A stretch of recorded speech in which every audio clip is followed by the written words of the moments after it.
ആദ്യമായിട്ട് ഈ ഒരു മലയാള സിനിമ ഐമാക്സ് ഫോമാറ്റിൽ നമുക്ക് കാണാൻ പറ്റുന്നത്. സോ ഇത് നേരത്തെ പ്ലാൻ ഉണ്ടായിരുന്നോ, എന്തായിരുന്നു അതിനോട്?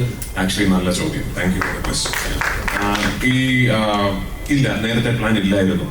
ഞാനത് ഷൂട്ട് ചെയ്തിരിക്കുന്ന അനമോർഫിക് ഫോമാറ്റിലാണ്. Anamorphic is not your ideal format of capture for IMAX mastering. ഐമാക്സിലായിരുന്നുവെങ്കിൽ I should have shot it either with full form. Class എടുക്കുന്നതായിട്ട് ഓക്കെ, നിങ്ങൾ റിപ്പോർട്ട് ചെയ്യുമ്പോൾ വായിക്കുന്നവർക്ക് സിനിമ താല്പര്യമുള്ളവർക്ക് മനസ്സിലാവും. പക്ഷേ either shot with full format lenses അല്ലെങ്കിൽ ഇപ്പോൾ അലക്സയുടെ 65 എന്ന് പറയുന്ന ഒരു പുതിയ ഐമാക്സ് ഓപ്റ്റിമൈസ്ഡ് ക്യാപ്ചറിംഗ് മെക്കാനിസം ഉണ്ട്. അതിലായിരുന്നു ഞാൻ ഷൂട്ട് ചെയ്യേണ്ടിയിരുന്നത്. ഞാൻ അതല്ല ഷൂട്ട് ചെയ്തത്, ഞാൻ അനമോർഫിക്സിലാണ് ഷൂട്ട് ചെയ്തത്. നമ്മുടെ ടീസർ റിലീസായ ദിവസം ജനുവരി 26-നാണ് ടീസർ റിലീസായത്. ജനുവരി 27-നോ മറ്റോ US ക്രിസ്റ്റഫർ ടിൽമൻ എന്ന് പറയുന്ന ഐമാക്സിന്റെ ഹെഡ് എന്റെ നമ്പർ കണ്ടുപിടിച്ച് എന്നെ ഇങ്ങോട്ട് വിളിക്കുകയായിരുന്നു.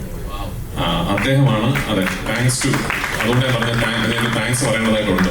അപ്പോൾ ക്രിസ്റ്റഫർ ടിൽമൻ, ക്രിസ് ആണ് എന്നെ ഇങ്ങോട്ട് വിളിച്ച് we just saw your film's footage and we truly believe that this needs to be showcased on IMAX across the world എന്ന് ഇങ്ങോട്ട് പറയുകയും ക്രിസിന്റെ താല്പര്യപ്രകാരമാണ് ഈ സിനിമ നമ്മൾ ഐമാക്സിലേക്ക് മാസ്റ്റർ ചെയ്ത് ഐമാക്സിൽ കാണിക്കുന്നത്.